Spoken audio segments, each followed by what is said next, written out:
Forget run-of-the-mill isekai protagonists, Truck-kun's been hitting the numbers lately, delivering a new wave of heroes who weren't always destined for greatness. Just a short while ago, these folks were leading perfectly ordinary lives, complaining about electricity bills, zoning out in front of the TV, the picture of everyday adulthood. But fate and a rogue truck had other plans. But now, get ready for adorable faces wielding world-ending magic. These pint-sized champions are going to make even the most talented prodigies break a sweat. Number 10, the reincarnation of the strongest exorcist in another world.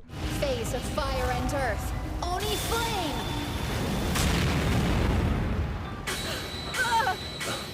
Haruyoshi Kuga is a man who wasn't afraid of ghosts, because he was the one busting them. The world's strongest exorcist to be precise, but even the best ghostbusters can't escape betrayal. On his deathbed, Haruyoshi casts a last-ditch reincarnation spell, yearning for a peaceful life in another world. His wish sort of comes true. Reborn as Seika Lamperouge into a distinguished wizard family, Seika possesses an innate ability, Onmyoto, a magical art that surpasses anything this new world has seen. Now, Onmyoto doesn't exactly mesh with the local brand of magic.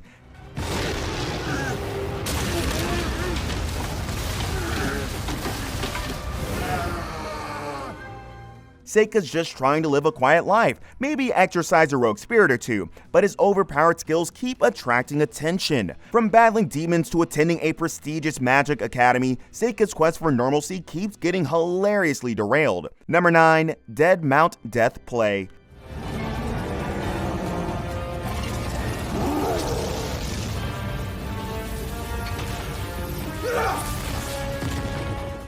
A legendary necromancer named the Corpse God meets the most unexpected afterlife, the body of a random Tokyo teenager named Polka Shinoyama. There's certainly a culture shock here. Suddenly, the Corpse God, used to raising armies of the undead, is struggling to navigate the complexities of instant ramen and texting. But it seems Polka's demise wasn't exactly an accident, and various shadowy groups with a vested interest in the supernatural are hot on his, well, borrowed heels. Now we're going to play at being the Grim Reaper. An intriguing game. A game of killing. The product is Misaki Sakimiya, a high school student with a talent for seeing ghosts and a serious grudge against the Corpse God. Turns out, even in the afterlife, some grudges hold water. With Misaki going for his blood and the supernatural world sniffing around, the Corpse God, now stuck in Polka's teenage shoes, has his work cut out for him. Number 8, That Time I Got Reincarnated as a Slime.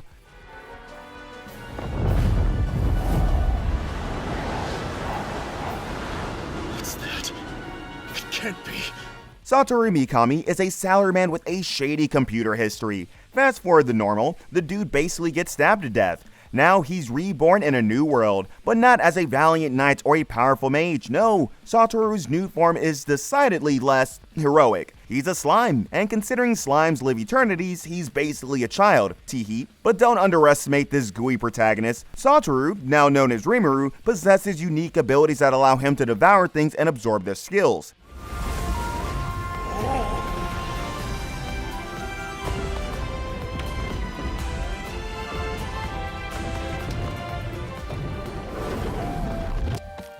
This kicks off a hilarious and action-packed adventure as Rimuru transforms from a lowly slime into a powerful monster lord. Along the way, Rimuru built a diverse following of goblins, ogres, and even a captured dragon, all benefiting from his leadership and, well, occasional snacking tendencies. Remember, gotta absorb those skills. Number 7, the Far Away Paladin.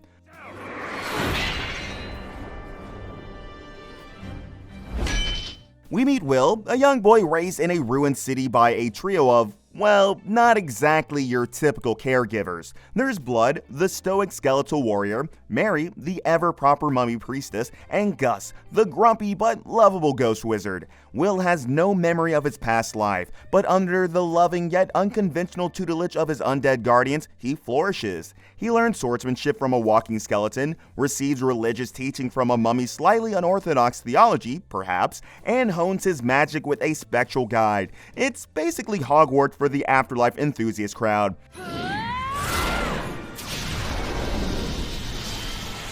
but questions about his past gnawed Will. Who is he? Why was he abandoned in this desolate city? Driven by curiosity, he sets foot on a quest to unravel the mysteries of his forgotten life. Number 6. The Misfit of Demon King Academy. At this rate, I will have to forfeit. Can't have that. In go. Wait, did I just... Anos Voldigold wasn't your average Demon King. Sure, he ruled with an iron fist, crushed all opposition, and probably had a killer throne room view, but eventually, even conquering gets boring. So, Anos decides to take a long nap, a 2,000-year nap to be precise. Fast forward to the present, and the world is a wimpy shadow of its former demonically charged glory. Anos awakens to find his descendants, a bunch of magic weaklings, attending Demon King Academy, a school built to identify his reincarnation. This is my castle, Delzagate. I'm going to show you what it means to take on the Demon King. In his own castle. The problem? The Academy can't recognize true power when it stares them in the face, or more accurately, horns. Anos is branded a misfit, a total nobody in the school dedicated to finding the ultimate Demon King. Number 5. Knights and Magic. This one introduces us to Ernesti, a mecha otaku reborn into a world where giant robots, known as Silhouette Knights, clash on the battlefield. This isn't your typical Isekai power fantasy though. Ernesti isn't some chosen hero destined to save the world. He's a wide-eyed programmer with one burning desire, to pilot a knight himself.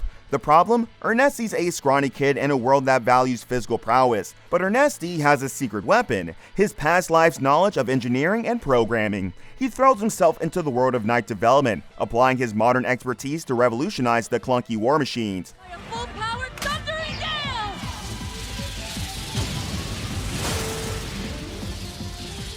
We see Ernesti go to the academy for night pilots, befriending an enthusiastic bunch of misfits who share his passion for giant robots. Together, they brainstorm new night designs, test their creations in hilarious battles, and experience the social circles of the academy, which Ernesti finds just as challenging as piloting a knight. Number 4. Saga of Tanya the Evil.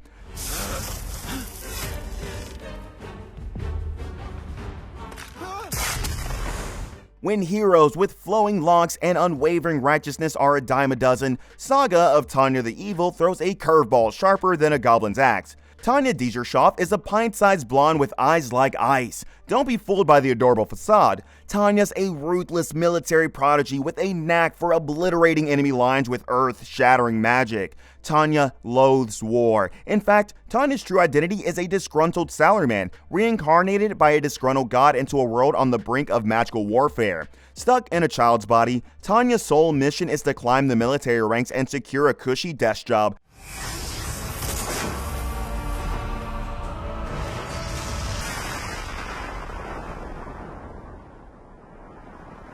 Far away from the battlefield, the story follows Tanya's explosive rise through the ranks of the Imperial Army. She masterminds daring assaults, leaving a trail of bewildered enemies and impressed and slightly terrified superiors in her wake. Number 3. I was reincarnated as the 7th prince so I can take my time perfecting my magical ability.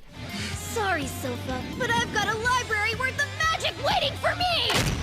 What the? Our protagonist, reborn as Lloyd, the 7th prince in the magical kingdom, isn't interested in battling demons or saving the princess. He's here for one thing and one thing only, to nerd out on magic. See, in his past life, Lloyd was a magic enthusiast who tragically lacked the talent to truly delve into the arcane arts. Now, gifted with a powerful bloodline and a whole new shot at life, Lloyd is determined to finally master the magical wonders he craved before.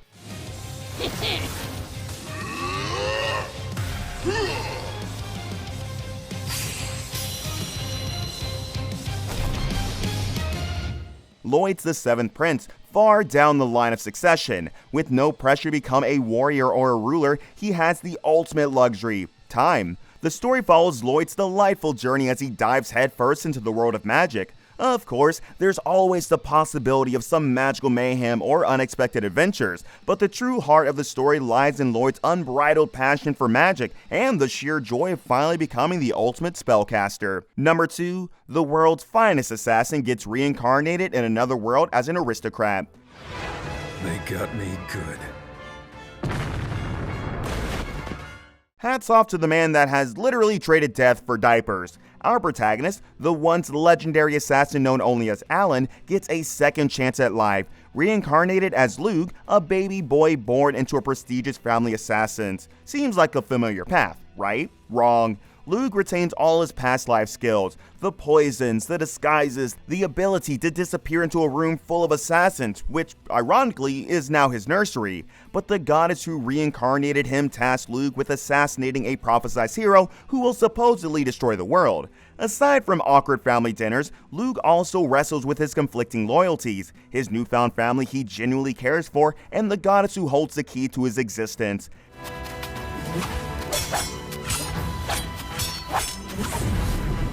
This hilarious and action-packed series follows Luke as he adjusts himself to the world of noble assassins, all while secretly raising a team of adorable and deadly orphans to be his future co-conspirators. Number 1. Jobless Reincarnation.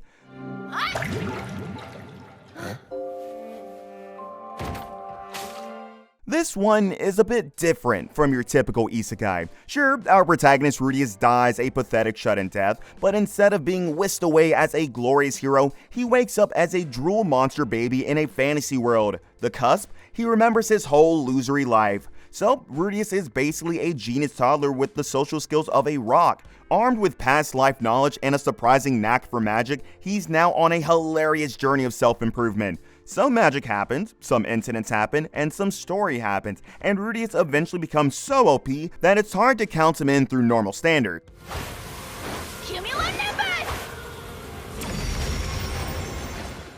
But behind this powerhouse of a mage lies the same man that once was a shut-in, and for him to break that shell, there's a lot of character development to be had.